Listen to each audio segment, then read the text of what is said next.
And first of all, introduce each one of you to this amazing, amazing individual. She is the Leaders Read bookstore.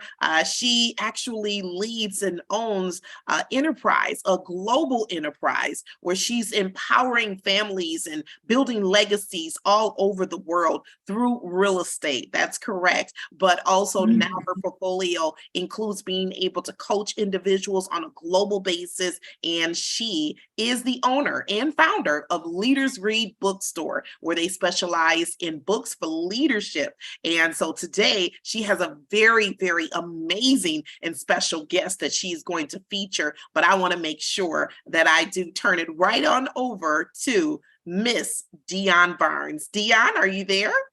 I am. Thank you so much, Dr. Shantina. You all, before we get started, I must absolutely first say great afternoon, but more importantly, I'd like to say thank you. Thank you to Dr. Shantina and the SGGN Global Network for providing this platform, the Authors Lounge International, right? For us to be on this platform and host amazing authors and get their stories out there, right? And just have you guys look at reading in a different manner and always know to go to the book for the answer, right? We have the Bible, which is our big book, but there's so much, there are so many gems inside of books. So we must get back to reading.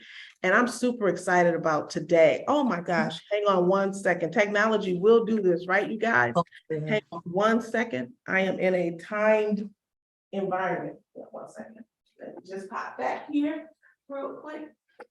Yep, and that's okay, because that's why we are here, and that's the reason why the Authors Lounge, it's live, everyone, live and in person. You are hearing it right from the amazing Dion Barnes. Back on over to you. Oh, wow. Thank you so much, Coach. Thank you so much.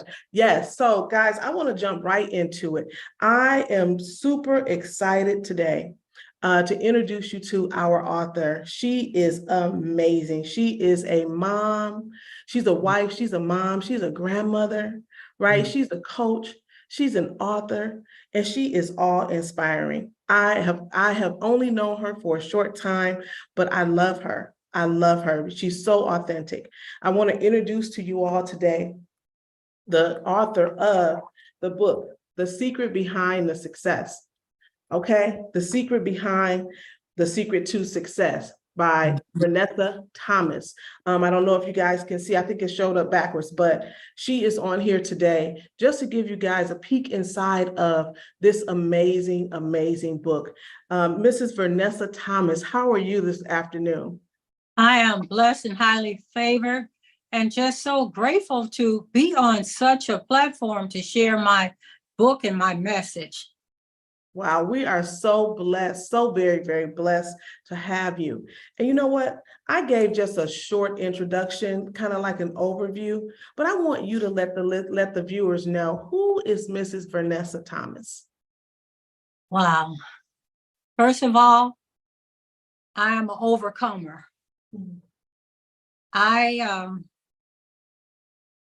didn't have a great start in life, but with the proper mindset that I was blessed with, I got through all of my hardships so that I didn't pass those problems on to my own children, to just be an agent of change.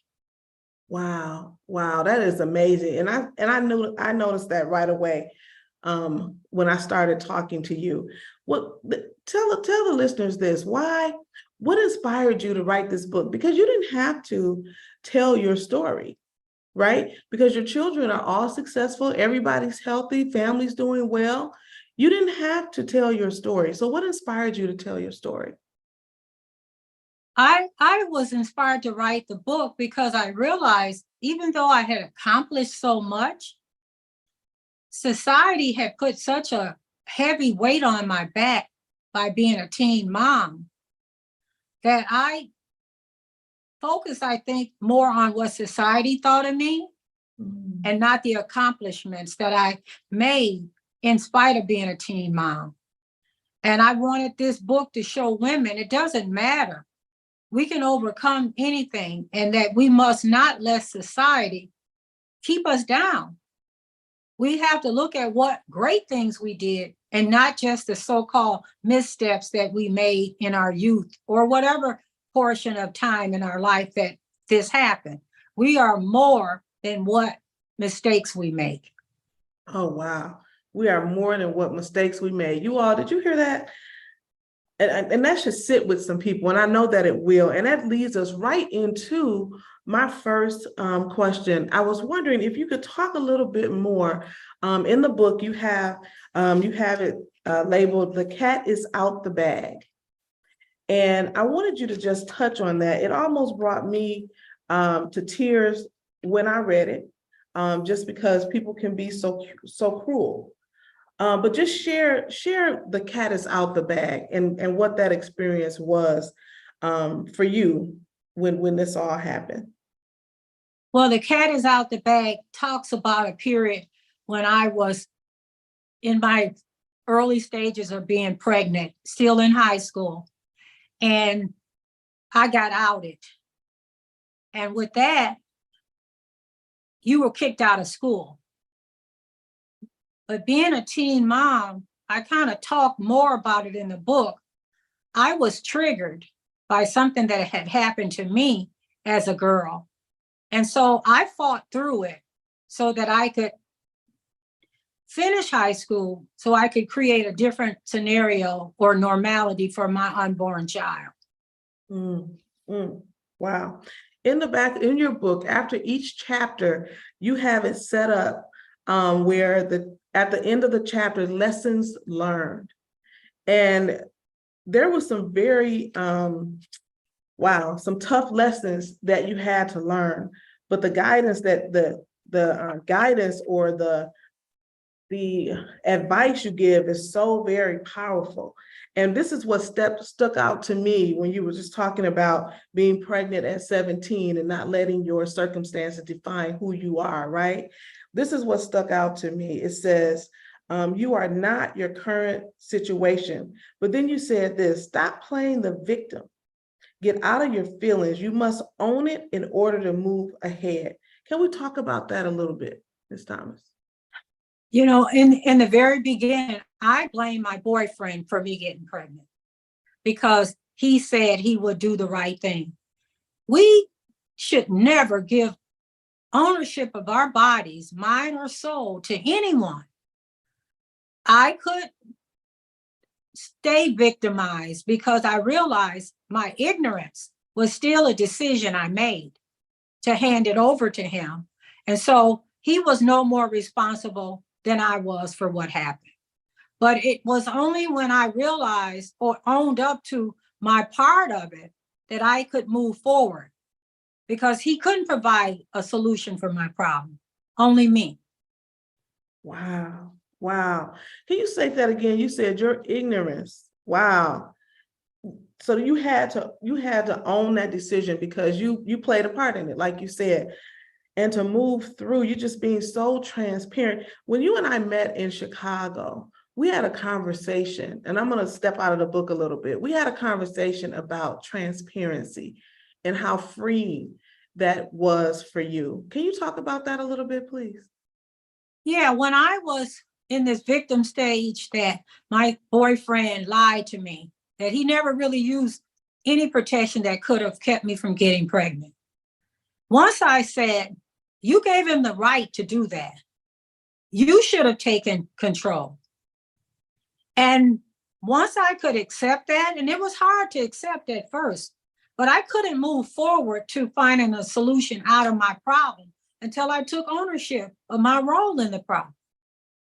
Just because you don't say, just because you give someone responsibility, it's still you're making an action. And I gave it over in someone about, girl, I'm about to have sex. How do I protect myself? But many of us women, we blame the guy, but it's at least half of our doing as well. And no healing or movement in a positive direction comes until we own up to our part of it. Yes. You said something in the book. You said the role of truth speaker. You said nothing trumps the truth. Talk about what you mean when you say that. As humans, we look at our perception of things, but that's not necessarily the truth. It's how we see it. We see it. I was a victim because I saw him as a bad guy. But once I saw my role that I played, even if it was a passive role, we're in it. There's no denying it. And only then can you figure out what's next. But if you're stuck blaming, then you're always going to look to that person as resolving your problem, and they can't, or they won't. Only you. So let me ask this question. When I was thinking about nothing trumps the truth, it takes me to a part in the book where Eric finds out that your current husband is not his dad. And in there, it talks about how you did everything you could, created a great life. Life was good. You thought everything, you were happy, you were being the best parent you knew how to be at that time. But when he found out the truth, no matter what you did, no matter what resources you used, his truth was different. Can you just talk about that for just a little bit? Man, that was a crazy time. But what I realized underlying, even though my son's father was absent, and he was absent from the earliest time, months old, I felt like part of it was my reputation.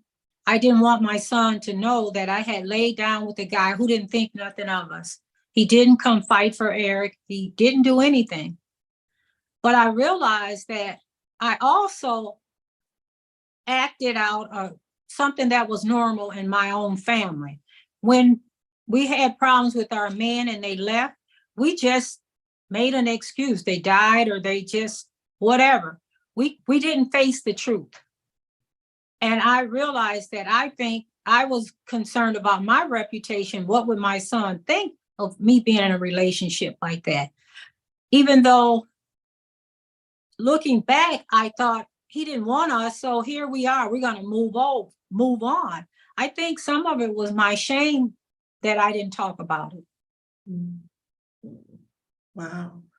Wow, Mrs. Thomas, that is really an experience. And I know that a lot of the viewers that are watching today, and those that will watch it later on today, that they can relate. They can relate, but you're the evidence that you can overcome. You can overcome these things, but you do have to look in the mirror and simply take ownership and transparency. And it is not an easy journey. No. Before we go, though, I do want to hop into, we'll give them another sneak peek into this amazing book. Hop into chapter 5, A Night I'll Never Forget. Oh, yeah. When I was reading that, it took me back to some of those never again moments in my life. It made me think like, wow, I wasn't the only one, but the strength that we have when we have to overcome. Like you said, you're an overcomer. Talk about that. It's so, and you wrote it, this book, guys, I have to share this with you. This book is written, it's so vivid. Like I could literally see you throwing doing whatever you needed to protect your child and putting yourself truly in harm's way, regardless, right? Oh, it's almost bringing me to tears. It was, I could really see it. So if you don't mind talking about chapter 5, A Night You'll Never Forget, if you could share that with us. Now that was born of desperation, but also giving weight to someone who had never proven that they could be reliable. So I put off going out because I felt like my son's dad, even though he wasn't really actively involved, he would come through for me. And when I realized he wasn't, it was 2:00 in the morning, drug infested community. And I had to go out there on my own. scared shitless, but I had to, because it could be life or death for my son. So as moms, we got to be careful that we don't count on someone to the point that we cause harm to ourselves or our babies, counting on them to come through. I had to know in my heart, and that's what gave me the strength to suit up and just get out there and just, God, protect us as we make this journey. And God did. Yes. Yes, he sent an angel He did. for you that night. He surely did. And not just one angel, he sent several angels for you that night. And so grateful for it. I'm trying to stop from crying because this book is really, really, really a great read. And it really makes you visit some things, maybe some challenges in your own life, or maybe it reaffirms, like I did the best I could at that time. A lot of times I know parents, single moms, a lot of times, we beat ourselves up. If the kids if they don't do what we thought they would do, or if, you hear them say, well, you did this when I was young. And then you start doubting like, wow, but then we have to realize we did the best that we knew, right, Miss Thomas? At that age, you can't do more than you have in you at the time. And that's why I said it's missteps, but once we grow from it and learn, then we're stronger and wiser. Yes, yes, yes. And you've proven that just looking at you now and all of the accomplishments that you've made in your own right, which is to be absolutely commended. In the lessons learned from that chapter, you said a few things, and I just want to share this with the listeners because, and when you guys read this, you'll be able to apply. But this is some of the lessons learned. It says, have everything in place so you can move quickly when an opportunity opens up for you. I believe that's in chapter 5. Yeah. And then stay ready by gaining new skills if needed. Be prepared for great things to happen. I thought that was so powerful. Just having, and you talked about mindset and just knowing that you wanted something better for you and your son. And you stayed ready. And we used to often say, me and my girlfriends, we would say, we need to stay ready. So you don't have to get ready. Get ready. Yes, yes. And that sounds like that was a lifesaver for you. And then this is so important too. In the book, you mentioned when you started making money and you had gotten, and you let the state know that you would no longer need their services, right? For this one thing. Just being acutely aware of finances is so important too.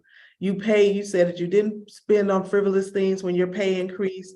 You set a foundation. And then here you used a lesson you said, as your pay increases, start setting aside a little money each payday.